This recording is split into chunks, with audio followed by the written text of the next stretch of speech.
FM 102.4 मेगाहर्ट्झवर आकाशवाणीचं हे अकोला केंद्र आहे. संध्याकाळचे 7:30 झालेले आहेत. ऐकूया शेतकरी बंधूंसाठी कार्यक्रम किसान वाणी.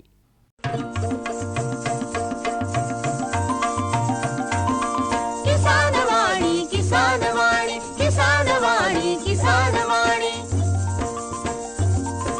हिरव्या स्वप्नांची साध्यवाणी, प्रगत योगाची वेधवाणी, कृषी तंत्राची ही मंत्रवाणी.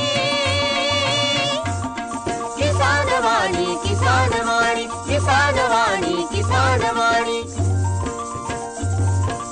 सफल शेतीची भाष्यवाणी, पेरन काढन सांगे वाणी, शेती सुखाची आधारवाणी. किसान वाणी, किसान वाणी, किसान वाणी, किसान वाणी, किसान वाणी, किसान वाणी, किसान वाणी, किसान वाणी, किसान वाणी, किसान वाणी, किसान वाणी, किसान वाणी, किसान वाणी, किसान वाणी, किसान वाणी, किसान वाणी, किसान वाणी, किसान वाणी. भारत सरकारच्या कृषी आणि शेतकरी कल्याण मंत्रालयाच्या वतीने प्रायोजित किसान वाणी कार्यक्रमात सादरकर्ते सूरज गोडे यांच्यासह मी किशोर कुकडे आपलं सहस्नेह स्वागत करतो. नमस्कार शेतकरी बंधूंनो, कार्यक्रमात आज आपण ऐकणार आहात फोन इन कार्यक्रम प्रश्न तुमचे उत्तर आमचे. आजचा विषय कांदा लागवड तंत्रज्ञान आणि सहभागी तज्ज्ञ असतील गजानन तुपकर, विषय विशेषज्ञ, उद्यान विद्या विभाग, कृषी विज्ञान केंद्र अकोला. त्यासोबत आपले दैनंदिन कार्यक्रम आहेतच, तेव्हा ऐकत रहा किसान वाणी. शेतकरी बंधूंनो, कार्यक्रमात सुरुवातीलाच ऐकूया ग्रामीण कृषी मौसम सेवा, डॉक्टर पंजाबराव देशमुख कृषी विद्यापीठ अकोला आणि भारत मौसम विभाग यांच्याकडून प्राप्त उद्याचा हवामानाचा अंदाज. उद्याचं कमाल तापमान 30.6 अंश सेल्सिअस, किमान तापमान 23.7 अंश सेल्सिअस राहू शकते. सकाळची सापेक्ष आर्द्रता 83%, दुपारची सापेक्ष आर्द्रता 53% राहू शकते. हवेचा ताशी वेग हा ताशी 5.4 किलोमीटर राहू शकतो. आकाश ढगाळ राहण्याची शक्यता आहे. आत्ताच आपण ग्रामीण कृषी मौसम सेवा, डॉक्टर पंजाबराव देशमुख कृषी विद्यापीठ अकोला आणि भारत मौसम विभाग यांच्याकडून प्राप्त उद्याचा हवामानाचा अंदाज जाणून घेतलात. सर्वोत्कृष्ट शेतकऱ्याचा पुरस्कार मिळाला आहे हरीला. हरी आता आपल्या सर्वांना सांगतील आपल्या यशाचं रहस्य. माझ्या शेतकरी बंधू आणि भगिनींनो, आपणही आपल्या शेतात चांगलं पीक घेऊ शकता. ते कसं? बस जेव्हा काही समस्या असेल तेव्हा लगेच लावा हा नंबर 1800-180-1551. हा कोणाचा नंबर आहे भाऊ? शेतकरी कॉल सेंटरचा, जिथे तज्ञ आपल्याला शेतीच्या समस्येवर तोडगा सांगतील लगेच. अहो भाऊ, तज्ञ सारा वेळ थोडाच मिळणार आहे. नक्की मिळेल हो भाऊ, वर्षाचे 365 दिवस मिळेल, ते देखील सकाळी 6 ते रात्री 10 वाजेपर्यंत.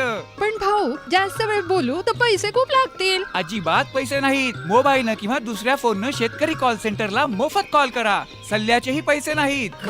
सोळा आणि खरं. शेतकरी बंधूंनो, शेतीच्या समस्यांवर आपल्या भाषेत लगेच उपाय मिळवण्यासाठी भारतात कोणत्याही फोननं राष्ट्रीय हेल्पलाईन नंबर 1800-180-1551 वर मोफत संपर्क साधा. शेतकऱ्यांचा मित्र शेतकरी कॉल सेंटर. कार्यक्रमात यानंतर ऐकूया कृषीवाणी. वाचक स्वर आहे सचिन म्हैसने यांचा. शेतकरी बंधूंनो, कृषीवाणीमध्ये आता ऐकूया फर्टिगेशन म्हणजे काय याविषयीची माहिती, आणि ही प्राप्त झाली आहे डॉक्टर पंजाबराव देशमुख कृषी विद्यापीठ अकोला यांच्याकडून. शेतकरी बंधूंनो, ठिबक सिंचनाद्वारे पिकांना खते आणि पाणी एकत्रित देण्याच्या पद्धतीला फर्टिगेशन असे म्हणतात. फर्टिगेशनचे फायदे: फर्टिगेशन पद्धतीमध्ये मजूर, यंत्रसामुग्री, इंधन, वीज, पाणी आणि खते यांची बचत होते. पिकांच्या गरजेनुसार योग्य ते अन्नद्रव्य ठराविक प्रमाणात योग्य वेळी देता येतो. विद्राव्य स्वरूपात खते बहुतांशी आम्लधर्मीय असून क्षारभार कमी असणारी, सोडियम आणि क्लोरीन मुक्त असल्याने जमिनीच्या पाण्याचा आणि खताचा कार्यक्षमतेने वापर होतो. जमिनीची सुपीकता टिकते आणि उत्पादनात चांगली वाढ होते. विद्राव्य खते ठिबक सिंचनामुळे पिकांच्या मुळाच्या कार्यक्षेत्रातच दिली जातात, त्यामुळे त्यांचे शोषण कार्यक्षमरित्या होते. पिकांची वाढ जोमाने होते, रोगास बळी पडत नाही. साहजिकच बुरशीनाशकावरील खर्च कमी होतो. पिकाच्या वाढीनुसार म्हणजेच खते देता येतात, त्यामुळे खतांची कार्यक्षमता वाढल्याने उत्पादनात वाढ होते. विद्राव्य खते ठिबक सिंचनाद्वारे फवारणीद्वारे देता येतात. विद्राव्य खताची फवारणी: फर्टिगेशनमधून देण्यात येणाऱ्या पाण्यात विद्राव्य खतांचा वापर फवारणीसाठीही होऊ शकतो. साधारणतः पानात असलेल्या अन्नद्रव्यांच्या पातळीवर पिकांची उत्पादन क्षमता ठरते. आताच आपण कृषीवाणीमध्ये फर्टिगेशन म्हणजे काय याविषयीची ही माहिती जाणून घेतली.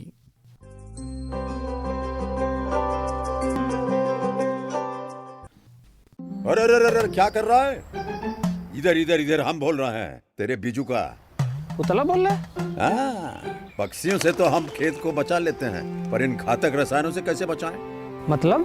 देख बेटा, तू जो ये अंधाधुंध रसायन मिलाता है ना, मिट्टी की सेहत बिगड़ने लगी है. और जब माटी ही कमजोर पड़ जाएगी तो उपज कैसे सेहतमंद होगी? हाँ? अरे पहले ऐसा नहीं था. पूछना अपने बड़े बुजुर्गों से, कैसे फसल लहलहाती थी, शुद्धता झलकती थी. हाँ, माटी भी तंदुरुस्त और लोग भी. अरे अब पहली वाली बात कहाँ?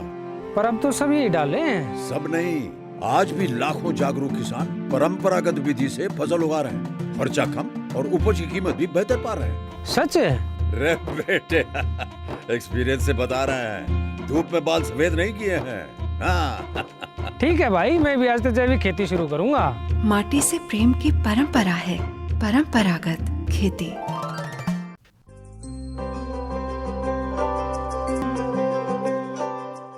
शेतकरी बंधूंनो, कार्यक्रमात यानंतर ऐकूया फोन इन कार्यक्रम प्रश्न तुमचे उत्तर आमचे. आणि आजचा विषय आहे कांदा लागवड तंत्रज्ञान. सहभागी तज्ज्ञ आहेत गजानन तुपकर, विषय विशेषज्ञ, उद्यानविद्या, कृषी विज्ञान केंद्र अकोला. निवेदन आहे किशोर कुकडे यांचं. शेतकरी बंधूंनो, असं म्हणता येईल की सर्व हंगामात घेतले जाणारे एक पीक म्हणजे कांदा. आणि मुख्यत्वे करून आता हा जो कालावधी आहे, तर या कालावधीमध्ये मोठ्या प्रमाणात जे कांदा पिकाची लागवड केली जाते बहुधा आपल्या भागात, तर तो म्हणजे आता नोव्हेंबर डिसेंबरमध्ये खूप मोठी लागवड या कांद्याची असते. या अनुषंगानं आज आपण आपला आजचा फोन इन कार्यक्रम आयोजित केलेला आहे. आणि आपल्या फोन इन कार्यक्रमाचा विषय आहे कांदा लागवड तंत्रज्ञान. आणि या कांदा लागवड तंत्रज्ञान या संदर्भात आपल्या प्रश्नांची उत्तरं देण्यासाठी आपल्या स्टुडिओमध्ये आमंत्रित होते गजानन तुपकर, विषय विशेषज्ञ, उद्यानविद्या. आणि तुपकर साहेब आपल्या स्टुडिओमध्ये आहेत. सरांचं मी स्वागत करतो. नमस्कार सर. नमस्कार. कांदा हे जे पीक आहे, सध्या याची या कांद्याची काय परिस्थिती आहे असं आपल्याला काही सांगता येईल का? हे अतिशय महत्त्वाचं भाजीपाला जर पीक म्हटलं आपण, अकोला जिल्ह्यामध्ये किंवा वाशिम जिल्ह्यामध्ये असो किंवा बुलढाणा जिल्ह्यामध्ये असो, बरोबर, तिन्ही जिल्ह्यामध्ये महत्त्वाचं जर भाजीपाला पीक असेल आणि ज्याच्याखाली सर्वात जास्त क्षेत्र असेल, तसंही कांदा एक महत्त्वाचं पीक आहे. अकोला जिल्ह्याचा जर आपण विचार केला तर जवळपास 5,000 हेक्टरच्या वर कांदा पिकाची मोठ्या प्रमाणात लागवड आता आपल्या भागात दिसून येते. आता नुसतं रब्बी हंगामातच नाही, परंतु एक खरीप हंगामामध्ये सुद्धा आता बरेचसे शेतकरी खरीप हंगामामध्ये सुद्धा याच्याकडे वळलेले आहेत. हां, त्याचप्रकारे जो रांगडा हंगाम आहे, उडीद मूग पीक काढल्यानंतरचा, त्याच्यामध्ये सुद्धा जवळपास 20% ते 25% प्रमाणात लागवड कांद्या पिकाची शेतकरी करताना दिसून येत आहे. आणि सर्वात मोठा जर महत्त्वाचा जर सीजन आपण जर म्हटला तर रब्बी हंगाम आणि उन्हाळी हंगाम, तर ही जवळपास लागवड मोठ्या प्रमाणामध्ये कांदा पिकाखाली वाढत आहे. जे शेतकरी आता अनुभवानं जे शेतीची निवड करतात की आपल्या या शेतात कांदा चांगला येऊ शकते, त्यांच्यासाठी ठीक आहे. पण जे नवीन शेतकरी कांदा लागवड करू इच्छितात, बरोबर, नेहमीच्या लागवडीच्या व्यतिरिक्त क्षेत्र जर त्यांना निवडायचं असेल तर त्या ठिकाणी त्यांनी जमिनीची निवड कशी केली पाहिजे? अतिशय महत्त्वाचं आहे. कारण की बऱ्याचशा वेळी असं होतं की शेतकरी बांधव, आता कांदा पीक जरी आपलं असं एक सोपं वाटत असलं, परंतु याचं जे मुख्य एक आहे की जो जमिनीमध्ये वाढणारा जो बल्ब आहे, त्यासाठी जनरली आपण लागवड केली जाते. बरोबर. तर यासाठी जमिनीकडे पाहण्याचा दृष्टिकोन शेतकऱ्यांचा अतिशय महत्त्वाचा त्याच्यामध्ये असला पाहिजे. तर यामध्ये पाण्याचा उत्तम निचरा होणारी जमीन ही सगळ्यात मग यामध्ये हलकी ते मध्यम भारी जमीन असेल तर तीसुद्धा याच्या कांदा पिकासाठी चालते. सर्वात महत्त्वाचं म्हणजे हलक्या मुरमाड जमिनी किंवा सेंद्रिय खतांचा अतिशय वापर केलेल्या ज्या जमिनी आहेत, याच्यामध्ये हे पीक अतिशय चांगलं, म्हणजे त्याची वाढही चांगली होते आणि आपल्याला उत्पादनसुद्धा चांगलं होते. फक्त सगळ्यात महत्त्वाचं आहे की ज्या भारी चिकन माती असलेल्या ज्या जमिनी आहेत, ज्या जमिनीचा निचरा अतिशय चांगला नाही आहे, ज्या जमिनीमध्ये पाणी साचून राहतं किंवा ज्या चोपण जमिनी आहेत, खारवड जमिनी आहेत, अशा जमिनीमध्ये रोपांची जनरली वाढ आपल्याला खुंटते. त्यामुळे तिथे अतोनात प्रकारे ते अन्नद्रव्याचा वापर असेल किंवा नत्रीय खताचा वापर असेल किंवा सूक्ष्म अन्नद्रव्याचा वापर असेल, असे मोठ्या प्रमाणामध्ये करतात. आणि त्यामुळे याचा स्टोरेजवर खूप मोठ्या प्रमाणात प्रॉब्लेम येतो आणि हे पीक त्याच्यामध्ये चांगल्या पद्धतीनं तग धरू शकत नाही. म्हणून शक्यतोवर भारी जमिनीमध्ये चुनखडीचं प्रमाण सर्वात जास्त आहे, पाणी निचरा होत नाही, अशा जमिनी कांदा पिकासाठी आपण टाळायला पाहिजे. कांदा आपण शेतकरी लावतात, तर आता लावण्याच्या 2 प्रकार आहेत. म्हणजे शेतकऱ्यांमध्ये एक तर थेट बी पेरून लावतात किंवा मग त्याची रोपवाटिका जे केली जाते किंवा रोप टाकून केल्या जाते. तर या दोन्हीमध्ये बियाण्याचं प्रमाण शेतकऱ्यांनी किती एकरी वापरायला पाहिजे? एकरी प्रमाण आता याच्यामध्ये एक जर आता रोपं जरी तयार करून लागवड करायची असेल त्यांना, तर रोपं जर तयार करायची असेल तर जवळपास त्यांना एकरी 4 किलो म्हणजे हेक्टरी 10 किलो या पद्धतीने बियाणं लागतं. जे शेतकरी आता उदाहरणार्थ याच्यावर अतिशय चांगले पेरणी यंत्रसुद्धा आलेले आहेत, कांदा पेरणी यंत्र आहे. बरोबर. तर याचा जर शेतकऱ्याने जर वापर केला तर बियाणं आपल्याला जवळपास 1 किलोनं कमी लागते, जवळपास 3 किलो म्हणजे 2.5 ते 3 किलोपर्यंत बियाणं कांदा पेरणी यंत्रानं जर करत असेल तर लागते त्यासाठी. कोणत्या वाणांची निवड करून नेमकं तेच बियाणं शेतकऱ्यांनी पेरलं पाहिजे. बरोबर आहे. तर याच्यामध्ये आता याचं कांदा जर हे पीक म्हटलं आपण तर वर्षभर येणार हे कांदा पीक आहे. आता वर्षभर येतो म्हटलं म्हणजे याचे महत्त्वाचे 4 हंगाम आहेत. परंतु आता जर आपण रबी हंगामाचा जर विचार करत आहोत किंवा उन्हाळी हंगामाचा आपण विचार करत आहोत, तर यामध्ये काही महत्त्वाचे वाण आहेत.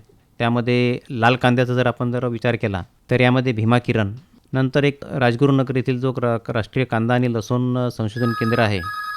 सर आपल्याला एक कॉल येतो, आपण कॉल घेऊया. हो, आणि नंतर प्रश्न कंटिन्यू करू. हॅलो. हॅलो, आकाशवाणी. हां, आकाशवाणी अकोला आणि कार्यक्रम आहे प्रश्न तुमचे उत्तर आमचे. आपलं नाव काय? बळीराम शिरसाट. कुठून बोलता आपण? आपोती बुद्रुक. आपोती बुजुर्ग. बरं, काय प्रश्न आहे आपला? म्हटलं कांदा लागवड तंत्रज्ञानचा विषय आहे. हो, कांदा लागवड तंत्रज्ञानचा विषय. कांदा लावायचा आहे का तुम्हाला? हो, म्हटलं हरभरा लेट चालला कॅन्सल करून पहिला टाईम आहे म्हटलं आता. बरं बरं बरं. सुरुवातीला तुम्हाला सर कांद्याचे जे वाण आहे त्याच्याबद्दल माहिती देत आहे. हां, तर तुम्ही आता पहिल्यांदा जर लागवड करत असाल तर कांद्यामध्ये वाणाला खूप महत्त्व आहे. चांगल्या जाती आपण लागवड केली पाहिजे म्हणजे तुम्हाला त्याच्यामध्ये उत्पादन चांगलं मिळेल. बघा आता याच्यामध्ये लाल कांद्याचा जनरली आपण जो विटकरी कांदा आहे याचा जनरली आपण वापर करतो या रबी हंगामामध्ये. तर याच्यामध्ये एक चांगला तुम्हाला वाण सांगतो भीमाशक्ती. बरं, भीमाशक्ती नाही. हां, तर हा भीमाशक्ती जो वाण आहे हा राजगुरुनगरला आहे, राजगुरुनगरचा आहे. आणि जी आपले राष्ट्रीय कांदा आणि लसूण संशोधन केंद्र आहे त्यांचा अतिशय चांगला वाण आहे. कृषी विज्ञान केंद्राच्या माध्यमातून सुद्धा मागच्या 5 वर्षापासून आपण हे शेतकऱ्यांना वाणाचा प्रसार मोठ्या प्रमाणात केला आहे. तर याचं उत्पादन खूप चांगलं मिळतं. दुसरा जर वाण तुम्हाला जर पाहिजे असेल तर पुणे फुरसंगी आहे. हां, तर हा भीमाशक्ती पण आहे, पुणे फुरसंगी आहे. हा सुद्धा वाण याच जोडीचा आहे. याचं सुद्धा उत्पादन तुम्हाला चांगलं मिळतं. त्याचसोबत भीमा किरण म्हणून एक आहे. हा सुद्धा एक राष्ट्रीय कांदा लसूण संशोधन केंद्राचाच वाण आहे भीमा किरण. आणि या व्यतिरिक्त मग AFLR म्हणून आहे बाजारामध्ये, हा सुद्धा एक वाण आहे. तर या वाणाचा वापर आपण करू शकता. ठीक आहे, ठीक आहे. हां, ठीक आहे. हो, धन्यवाद. धन्यवाद. सर आता आपल्याला जो प्रश्न विचारला गेला तर त्यामध्ये त्यांना आपण कांद्याचे जे लाल कांद्याचे जे वाण आहेत त्या संदर्भात सांगितले, परंतु या ऋतूच्या अनुषंगानं किंवा या हंगामाच्या अनुषंगानं आपल्याला काही पांढऱ्या कांद्याचे वाण सुद्धा लावता येतील. बरोबर आहे. आता आपला अकोला जिल्ह्यामध्ये जर आपण विचार केला किंवा काही अमरावतीकडचा भाग जर पाहिला आपण, काही बुलढाण्याकडचा भाग, त्याच्यामध्ये सुद्धा पांढऱ्या कांद्याचे वाण मोठ्या प्रमाणामध्ये लागवड केली जाते. जसं अकोटच पाहिला आपण, तेलार आहे. अकोटच्या थोडं पुढे गेलं तर अंजनगाव वगैरे. हां, तर पांढऱ्या कांद्यामध्ये आपल्या विद्यापीठाची खूप चांगली म्हणजे डॉक्टर पंजाबराव देशमुख कृषी विद्यापीठ अकोला यांचा एक अतिशय चांगला वाण आहे.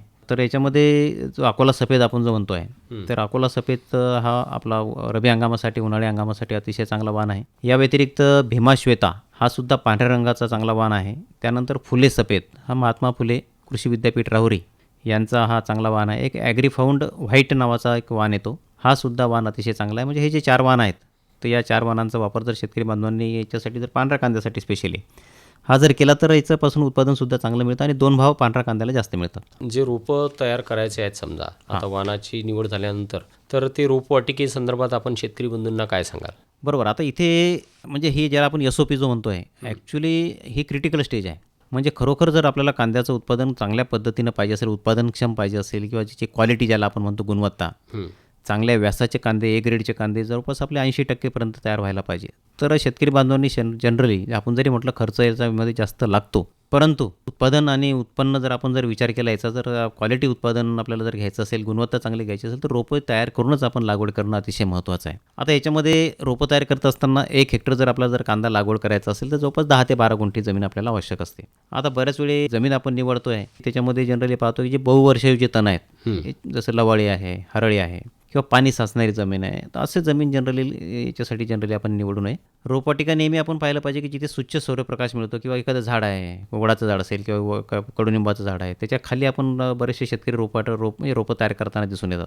तर अशा वेळी काय होतं, कधी कधी रोपाला जर्मिनेशनला सुद्धा बराच वेळ लागतो, उगवण क्षमता खूप उशिरा मिळते आणि ती रोपं नुसते उंच वाढतात, त्याची जी खालची गाठ आहे ती व्यवस्थित वाढत नाही. त्याच्यामुळे हे सुद्धा आपण बघितलं पाहिजे की जिथे तणाचा प्रादुर्भाव कमी होतो, जिथे नेहमी चांगला सूर्यप्रकाश आहे, या ठिकाणी आपण रोपं केली पाहिजे. शक्यतोवर बऱ्याच वेळी जवळपास 80 ते 85% शेतकरी मी बघितलं आहे की रोपं गादी वाफ्यावर तयार करत नाहीत. ते सपाट व्यापामध्ये रोपं करतात. याच्यामुळे होतं काय की सपाट व्यापामध्ये रोपं जर आपण तयार करतो आहे तर त्याला रोपं तयार होण्यासाठी कालावधी भरपूर लागतो. आणि जवळपास आपलं आपण म्हटलं आहे की रोपं तयार होण्यासाठी जवळपास तुम्हाला 25 ते 50 दिवसाचा कालावधी जनरली याच्यासाठी आवश्यक आहे.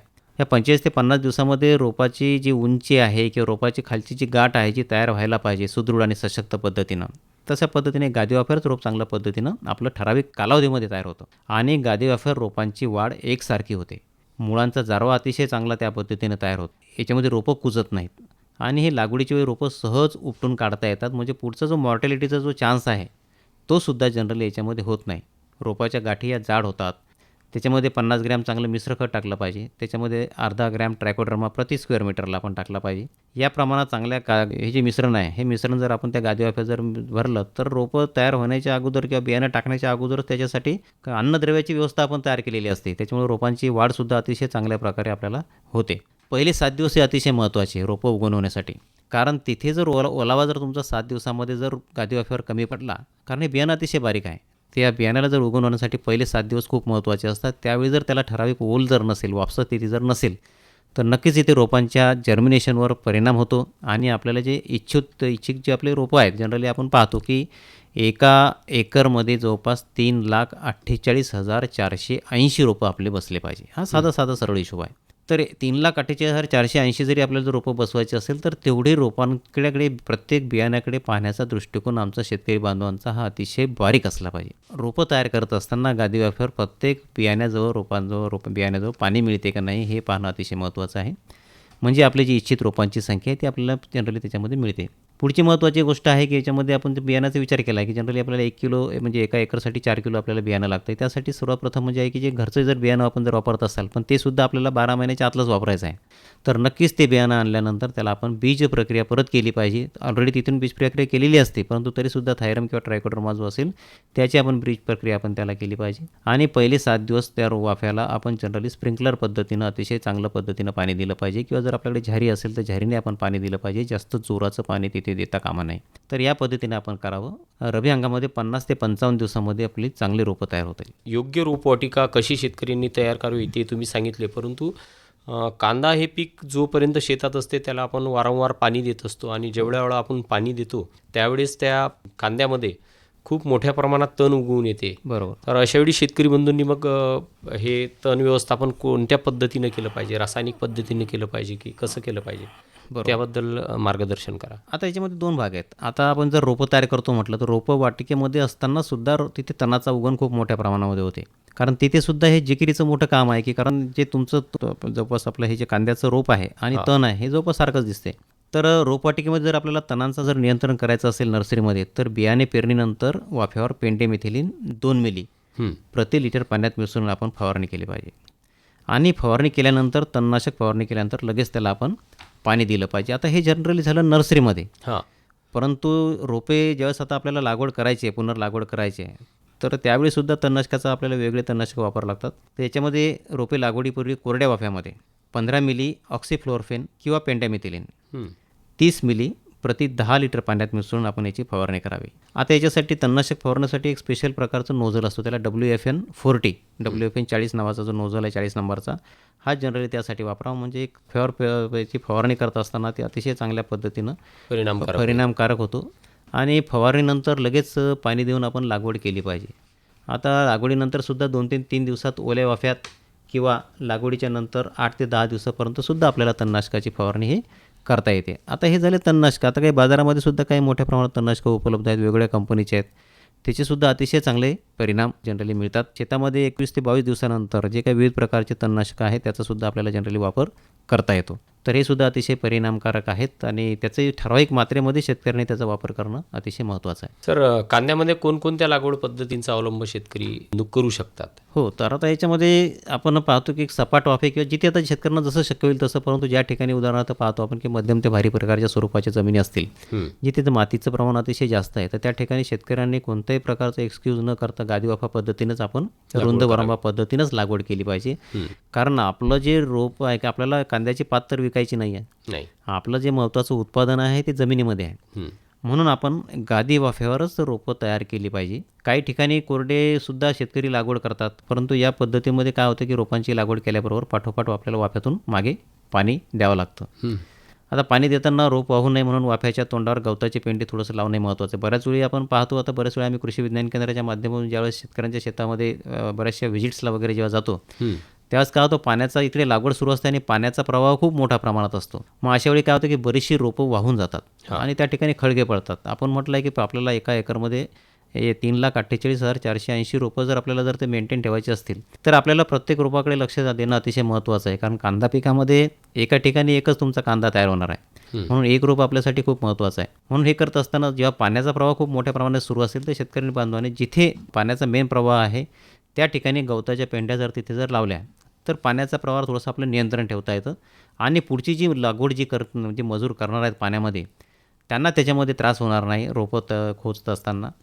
तर या पद्धतीनं आपण ही लागवड केली पाहिजे. आता रब्बी हंगामामध्ये जर आपण लागवड करतो आहे, तर ही 10 सेंटीमीटर बाय 10 सेंटीमीटर किंवा 10 सेंटीमीटर बाय 15 सेंटीमीटर अंतरावर पुन्हा लागवड करावी लागते. आता याच्यामध्ये परत एक आपण शेतकरी बांधवांना याच्यामध्ये कृषी विज्ञान केंद्राच्या माध्यमातून थोडंसं आपण त्यांनाही सांगतो की जसं मी प्लांट पॉप्युलेशनचं म्हटलं होतं की 1 स्क्वेअर फूट जर त्यांनी समजा एक पट्टी तयार केली, समजा एक चौकोन जर तयार केला, 1 फूट लांब, 1 फूट रुंद, 1 फूट खोल अशी जर स्क्वेअर पट्टी तयार केली, तर त्याच्यामध्ये एका स्क्वेअर फुटामध्ये जर 9 रोपं त्याच्यामध्ये बसतात. जनरली आपण जर पाहिलं की 10-10 सेंटीमीटरची 9 रोपं बसतात. मजुरांना जर आपण असं त्यांना सांगितलं की बाबा तुला थोडेसे 100-1 रुपये किंवा 200 रुपये जरी जास्त दिले तरी तो पैसा खर्च वाया जात नाही. त्यांना फक्त आपण जर एक सांगितलं की बाबा मला मी स्क्वेअर फुटाची ही पट्टी लावेल, त्या ठिकाणी 9 रोपं किंवा 8 रोपं तरी किमान बसली पाहिजे. म्हणजे एका एकरमध्ये जवळपास शेतकरी बांधवांचे एक विचार जर आपण केला 3,48,480 रोपं बसतो, हे आपण त्याच्यामध्ये पाहिलेलं आहे. आता हे वरचे 48,480 रोपं जे आहेत, हे समजा आपण म्हटलं की बा एखाद्या वेळेस आपण निंदणी करतो आहे, वखरणी करतो आहे, त्याच्यामध्ये फवारणी करतो आहे किंवा जनावरांनी खाल्ले, तरी वरचे 48,000 रोपं जरी आपले बाद झाले तरी एका एकरामध्ये 3 लाख रोपं आपले बसतात. आता ॲन ॲव्हरेज 100 ग्रॅमचा जर आपला कांदा झाला तर 300 क्विंटल कांदा एकरी व्हायला काहीच हरकत नाही. 90 ग्रॅमचा जर कांदा आपला एका ठिकाणी जर झाला ॲव्हरेजमध्ये, तर जवळपास 270 क्विंटलचं एकरी उत्पादन मिळतं. 80 ग्रॅमचं जर झालं असेल तर 240 क्विंटलचं उत्पादन एकरी मिळते. म्हणून प्लांट पॉप्युलेशनला खूप अतिशय महत्त्वाचं महत्त्व आहे. तर रोपांना प्रक्रिया जर आपली हुकली तर पुढचे 3 फवारे तुम्हाला जास्त द्यावं लागतात. हा साधा सरळ हिशोब आहे. तर याच्यामध्ये रोपांना प्रक्रिया करत असताना कार्बनडायझिम 1 ग्रॅम किंवा क्लोरोथॅनोलिन 2 ग्रॅम प्रति लिटर पाण्यामध्ये मिसळून याचं द्रावण तयार करावं आणि यासोबत कार्बोसल्फान 2 मिली प्रति लिटर पाणी आणि जर ह्युमिक ॲसिड असेल तर ह्युमिक ॲसिड 2 मिली प्रति लिटर पाणी या पद्धतीनं द्रावण तयार करावं. आणि या द्रावणामध्ये रोपांचे जे मुळं आहेत हे मुळं जवळपास 20 ते 25 मिनटं त्यामध्ये बुडवणं अतिशय महत्त्वाचं आहे. यामुळे जो फुलकिडीचा जो प्रादुर्भाव आपला जो पुढे होणार आहे किंवा जिथून रोपाटिकेमध्ये जिथे आपले फुलकिडे जर आले असतील तर नक्कीच त्याचं अतिशय चांगल्या प्रकारे व्यवस्थापन आपल्याला चांगल्या पद्धतीनं करता येतं. आणि पुढचा जो प्रॉब्लेम आहे, फंगल जर प्रॉब्लेम असेल किंवा रोपांची किंवा मुळांची जी सड आहे तीसुद्धा त्याच्यामध्ये आपली वाचू शकतो. मुळकूज जो आहे प्रॉब्लेम आहे तो सुद्धा आपला याच्यापासून आपण जनरली वाचू शकतो. सर, आता याच्यात 2 गोष्टी आणखी खूप महत्त्वाच्या आहेत, खत आणि पाणी व्यवस्थापन. बरोबर. तर रासायनिक खतं जे आहेत तर त्याची काय रिकमेंडेशन आहे आणि शेतकरी बंधूंनी पाणी व्यवस्थापन कसं करावं हे आम्हाला पण तुम्ही थोडक्यात सांगा. बरोबर. तर याच्यामध्ये ह्या 2 गोष्टी अतिशय महत्त्वाच्या आहेत. तर खत व्यवस्थापनसुद्धा हे कांदा पिकासाठी खूप महत्त्वाचं आहे. तर याच्यामध्ये 15 प्रति हेक्टरी जर आपण विचार केला तर 15 टन चांगलं कुजलेलं शेणखत या पिकासाठी सगळ्यात महत्त्वाचं आहे. तर याच्यामध्ये गादीवाफी ज्यावेळेस आपण तयार करतो तर गादीवाफीवरच आपण टाकलं पाहिजे, इतर याच्यामध्ये न टाकलेलं बरं, कारण ते पिकाला पूर्ण लागू पडते. बऱ्याच वेळा शेतकऱ्यांना आम्ही असा सुद्धा सल्ला देतो की जर कांदा पीक जर लागवड करायचं असेल तर त्याच्या अगोदर जर हिरवळीचं खतं जर तुम्ही जर पेरली असतील तर 45 दिवसाच्या आतमध्ये जर ते गाडून टाकलं तर जवळपास 20 ते 25 ट्रॉल्या शेणखताची बरोबरी ते करू शकतो. आणि याने जमिनीचा पोत, ज्याला आपण ऑर्गॅनिक कार्बन म्हणतो, तो सुद्धा अतिशय चांगला सुधारण्यासाठी मदत होते. तर शेणखत मिसळण्यापूर्वी 20 दिवस आधी त्यामध्ये जनरली प्रति हेक्टरी 5 किलो ट्रायकोडर्मा मिसळायला पाहिजे आणि खताच्या ढिगाला हलके ओले करून झाकून ठेवा, त्यामुळे ट्रायकोडर्माची चांगली वाढ होते आणि खत चांगलं कुजतं. तर यामध्ये प्रति हेक्टरी 110 किलो नत्र, 40 किलो स्फुरद आणि 60 किलो पालाश आणि 50 किलो गंधकाची शिफारस आहे. यापैकी 1/3 भाग नत्र, संपूर्ण स्फुरद आणि पालाश आणि गंधक लागवडीच्या वेळी आपण दिला पाहिजे आणि राहिलेले नत्र जो आहे तो 2 हप्त्यात आपण दिला पाहिजे. आता साधं सोप्या भाषेत जर सांगायचं म्हटलं म्हणजे एकरी जर मी शेतकऱ्यांना हिशोब करून सांगतो की लागवडीच्या वेळी ज्यावेळेस आपल्याला लागवड करायची त्यावेळेस 42 kilo urea, 125 kilo single super phosphate आणि 33 किलो म्युरेट ऑफ पोटॅश हा आपण शेतकरी बांधवांनी टाकला पाहिजे. आणि दुसरा जो राहिलेला नत्राचा जो डोज आहे आपला 42 किलो नत्राचा म्हणजे युरियाचा, हा 50 दिवसाच्या आतमध्ये टाकणं अतिशय महत्त्वाचं आहे. बऱ्याच वेळी असं होतं की शेतकरी बांधव 50 दिवसाच्या नंतर किंवा 60 दिवसाच्या नंतर लागवडीच्या युरिया खताचा जनरली वापर केला जातो. युरियाच नाही तर म्हणतो इतर नत्रयुक्त खताचा वापर असेल. तर यामुळे लक्षात ठेवायचं की जसं जसं आपण लेट करणार 60 दिवसाच्या नंतर किंवा 55 दिवसाच्या नंतर, तर आपला कांदा सडण्याचं प्रमाण हे दिवसेंदिवस त्याच्यामध्ये वाढीस त्याच्यामध्ये लागते. म्हणून जे काही आपल्याला खतं द्यायची आहेत, नत्रयुक्त खतं जी असतील ते 60 दिवसाच्या आत आपण कांदा पिकाला दिली पाहिजे. परंतु जर 10-26-26 सारखी किंवा 15-15 सारखी जर मिश्र खतं जर आपण वापरत असेल किंवा 12-32-16 देत असाल तर शेतकरी बांधवांना नक्कीच एकरी 12 किलो गंधकाचा हा ॲडिशनल डोस जो आहे तो पेरणीच्या वेळीसच आपण दिला पाहिजे. यासोबत काही सूक्ष्म अन्नद्रव्ये आहेत ज्याच्यामध्ये झिंक आहे, मॅग्नेशियम आहे, मॅग्नीज आहे, लोह आहे, याचासुद्धा वापर करणं अतिशय फायदेशीर आहे. दुसरी महत्त्वाची गोष्ट अजून अन्नद्रव्यामध्ये सांगायचं महत्त्वाचं आहे, Indian institute of horticulture research म्हणजे भारतीय बागवानी अनुसंधान केंद्र बेंगलोर यांच्याद्वारे एक भाजीपाला पिकासाठी स्पेशल क्रॉप स्पेसिफिक मायक्रोन्यूट्रिएंट फॉर्म्युलेशन ज्याला आपण म्हणतो सूक्ष्म अन्नद्रव्ययुक्त विद्राव्य खताची निर्मिती केलेली आहे आणि अतिशय सुंदर परिणाम आहेत. आता कृषी विज्ञान केंद्राच्या माध्यमातून आपण मागच्या 5 ते 7 वर्षापासून कांदा पिकामध्ये याचा वापर करतो किंवा इतर भाजीपाला पिकामध्ये वापर करतो आहे. याचं प्रमाण अतिशय कमी लागतं, जवळपास 5 ग्रॅम प्रति लिटर पाणी या पद्धतीनं ते आपल्याला पिकामध्ये फवारावं लागतं. याच्यामुळे कांद्याच्या पिकामध्ये हिरवेगारपणा अतिशय चांगल्या प्रकारे वाढतो, पीक काटक बनतं, कांद्याची वाढ अतिशय चांगली होते, कार्यक्षम पानांची पातीची निर्मिती होते आणि कांद्याच्या उत्पादनामध्ये तर वाढ होतेच आहे, परंतु ए ग्रेडचा जो कांदा आहे तो सुद्धा अतिशय याच्यामध्ये चांगला मिळतो. आता एक आपण पाण्याच्या नियोजनामध्ये सुद्धा म्हटलं होतं, तर पाण्याचं नियोजन आणि कांद्याचा अतिशय जवळचा संबंध आहे. जास्त पाणी या कांदा पिकाला चालत नाही आणि कमी पाणीसुद्धा कांदा पिकाला चालत नाही. हे एवढं क्रिटिकल पीक आहे कारण याची जमिनीमध्ये जे मुळं आहेत कांद्याची हे 12 ते 15 सेंटीमीटरच्या खाली वाढत नाही. बऱ्याच वेळी आमचे शेतकरी बांधव पाण्याचा अतोनात त्याच्यामध्ये आपण वापर केलेला आपल्याला दिसून येतो, कारण त्याच्यामध्ये पाणी एवढं प्रमाणात वापरलं जातं की कांदा पिकाला श्वासोच्छ्वास घेण्यासाठी सुद्धा जागा नाही. कारण वापसा स्थितीमध्येच हे कांदा पीक चांगलं उत्पादन आपल्याला देऊ शकतं आणि याला कोणती अशी मोठाली मुळं नसतात, नुसते याला तंतुमय मुळं असतात. म्हणून शक्यतोवर जेवढा कमी वापर कांदा पिकामध्ये पाण्याचा वापर करता येईल तेवढंच आपण द्यायचा. एक 10 ते 12 सेंटीमीटरपर्यंत ओलं जाईल एवढीच कांदा पिकाला आपण पाणी देणं महत्त्वाचं आहे. मग ते ठिबक सिंचनाने द्यावं किंवा मग मायक्रो स्प्रिंकलर पद्धती आहे त्या पद्धतीने द्यावं किंवा स्प्रिंकलर पद्धती आहे या पद्धतीनं सुद्धा आपल्याला किंवा दांड पद्धतीनं पाणी द्यायचं असेल त्या पद्धतीनं आपण या पिकाला पाणी आपल्याला देता येईल. आणि फेब्रुवारी ते एप्रिलमध्ये 5 ते 8 दिवसाच्या अंतरानं या पिकाला आपण पाणी दिलं पाहिजे. सर, आता सगळ्या गोष्टी यात एकदम इत्थंभूत माहिती तुम्ही या सगळ्या बाबींसंदर्भात दिली. त्याच्यात सगळ्यात महत्त्वाचं असं जे आहे की कांद्याला आपण सतत पाणी देतो, ओलावा असतो आणि त्याच्यामुळे किडीचा प्रादुर्भावसुद्धा या पिकावर मोठ्या प्रमाणात होतो, लुसलुशीत हिरवी पाल असते. तर यामध्ये कोणत्या प्रमुख किडी येतात आणि त्याच्या व्यवस्थापनासाठी शेतकरी बंधूंनी काय केलं पाहिजे? आता कांदा पिकावर काही जास्त महत्त्वाचे म्हणजे रस शोषण करणाऱ्या किडीचा जास्त प्रादुर्भाव होतो. तर यामध्ये सर्वात महत्त्वाचं जर असेल तर फुलकिडी ही सगळ्यात महत्त्वाची कीड आहे. म्हणजे जवळपास 80 ते 85% जे नुकसान आहे हे कांदा पिकाचं हे फुलकिडीपासूनच होत असतं. तर याच्यामध्ये फेब्रुवारी मार्च हा जो महिना आहे हा अतिशय क्रिटिकल आहे याच्यासाठी किडीसाठी. या महिन्यात सगळ्यात जास्त प्रादुर्भाव जनरली फुलकिडीचा दिसून येतो. तर ही काय आहे की ही कीड पिवळसर तपकिरी असते, याच्या शरीरावर फुलीच्या आकाराचे जनरली कडक चट्टे असतात आणि ही पिले आणि प्रौढ पानातील हे जे रस शोषण करत असतात. आता याच्या काही किडी काय करतात, हे असंख्य चावे आपल्या पातीवर घेतात, पानावर घेतात. त्याच्यामुळे पानावर असे पांढरुके ठिपके पडतात आणि त्याला जनरली आपण टाक्या पडल्या असे किंवा टाक्या पडल्या असं म्हणतो. याच्यामुळे कांदा तर चांगला पोसले जातच नाही, परंतु याच्या मानासुद्धा अतिशय जाड होतात. असा कांदा जनरली साठवणुकीत टिकत नाही आणि पुढे काळा करपा जो आहे या बुरशीला जनरली तो आमंत्रण देतो. तर याच्यासाठी सगळ्यात महत्त्वाचं आहे की शेतकरी बांधवांनी कांदा पुनर्लागण करण्यासाठी म्हणजे जेव्हा आपण कांद्याची लागवड करतो आहे शेतामध्ये त्याच्या 15 दिवस अगोदर शेताच्या कडेने मक्याच्या 2 ओळी लावणं अतिशय महत्त्वाचं आहे. या 2 ओळी जर लावल्या तर तुमचं 50% जे नुकसान आहे फुलकिडीपासून ते आपलं वाचू शकतं. फवारणी आपल्याला जर करायची असेल पुढे जर प्रादुर्भाव जास्त दिसेल तर हेच जे औषध आहे ते याच्यामध्ये कार्बोसल्फानचा सुद्धा एक शिफारस केलेली आहे. त्यानंतर प्रोफेनोफॉस आहे 1 मिली प्रति लिटर पाणी किंवा फिप्रोनिल 1 मिली प्रति लिटर पाणी. स्टिकर्स हे सुद्धा अतिशय महत्त्वाचं आहे. त्याच्यामध्ये आपण शॅम्पूची पुडीसुद्धा आपल्याला वापरता येईल किंवा जे बाजारामध्ये मिळणारे जे विविध प्रकारचे स्टिकर्स आहेत त्याचासुद्धा आपल्याला चांगल्या पद्धतीनं वापर करता येईल. सर, आज आपण आमच्या या कांदा लागवड तंत्रज्ञान या फोन इन कार्यक्रमामध्ये सहभागी झालात आणि आमच्या शेतकऱ्यांच्या प्रश्नांची उत्तरं दिली आणि इत्थंभूत माहिती शेतकऱ्यांपर्यंत पोहोचवली. आशा करूया की आपला आजचा कार्यक्रम ऐकून या हंगामात या तुमच्या ज्या शिफारशी आहेत किंवा तुमचं जे मार्गदर्शन आहे ते त्यांच्या उपयोगी पडेल आणि आपण या ठिकाणी आलात त्याबद्दल आकाशवाणी परिवार आणि शेतकरी श्रोत्यांतर्फे मी आपले आभार मानतो. धन्यवाद. धन्यवाद. आत्ताच आपण फोन इन कार्यक्रम ऐकलात. विषय होता कांदा लागवड तंत्रज्ञान आणि सहभागी तज्ज्ञ होते गजानन तुपकर, विषय विशेषज्ञ, उद्यान विद्या विभाग, कृषी विज्ञान केंद्र, अकोला. निवेदन होतं किशोर कुकडे यांचं. शेतकरी बंधूंनो, कार्यक्रमात जाणून घेऊया कृषी मालाचे आजचे बाजारभाव. बाजारभाव प्रति क्विंटलमध्ये कमीत कमी आणि जास्तीत जास्त अशा स्वरूपाचे आहेत. ज्वारी लोकल 1800 ते 2010, आवक 126 क्विंटल. गहू लोकल 2445 ते 2530, आवक 63 क्विंटल. उडीद 3890 ते 4800, आवक 30 क्विंटल. मूग 5000 ते 5500, आवक 6 क्विंटल. तूर 6000 ते 7080, आवक 967 क्विंटल.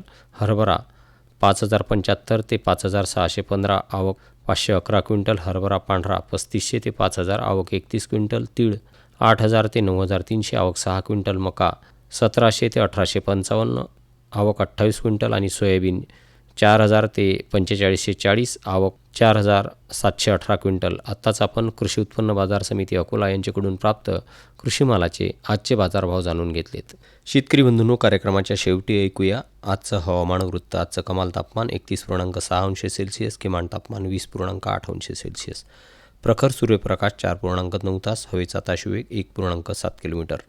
सकाळची आर्द्रता 90% तर दुपारची आर्द्रता 49%. बाष्पीभवनाचा वेग होता 2 मिलीमीटर. आत्ताच आपण हवामानशास्त्र विभाग डॉक्टर पंजाबराव देशमुख कृषी विद्यापीठ अकोला यांच्याकडून प्राप्त हवामान वृत्त जाणून घेतलं. आणि आजच्या हवामान वृत्तासोबतच आपल्या आजच्या किसानवाणीची वेळ संपलेली आहे. तेव्हा पुन्हा भेटू आपल्या आवडत्या कृषीविषयक कार्यक्रमात. तोवर किशोर कुकडेला निरोप द्या. नमस्कार. आजच्या किसानवाणी कार्यक्रमाचे सादरकर्ते होते सूरज गोळे. आताच आपण भारत सरकारच्या कृषी आणि शेतकरी कल्याण मंत्रालयाच्या वतीने प्रायोजित किसानवाणी कार्यक्रम ऐकलात.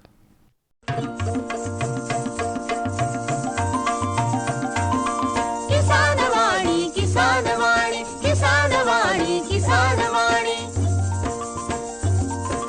हिरव्या स्वप्नांची साध्यवाणी, प्रगत योगाची वेधवाणी, कृषी तंत्राची ही मंत्रवाणी. किसानवाणी किसानवाणी किसानवाणी किसानवाणी, सफल शेतीची भाष्यवाणी, पेरन काढन सांगे वाणी, शेती सुखाची आधारवाणी. किसानवाणी किसानवाणी किसानवाणी किसानवाणी किसानवाणी किसानवाणी किसानवाणी किसानवाणी किसानवाणी किसानवाणी किसानवाणी किसानवाणी किसानवाणी किसानवाणी किसानवाणी किसानवाणी किसानवाणी किसानवाणी. आत्ताच आपण शेतकरी बंधूंसाठी प्रसारित किसानवाणी कार्यक्रम ऐकला.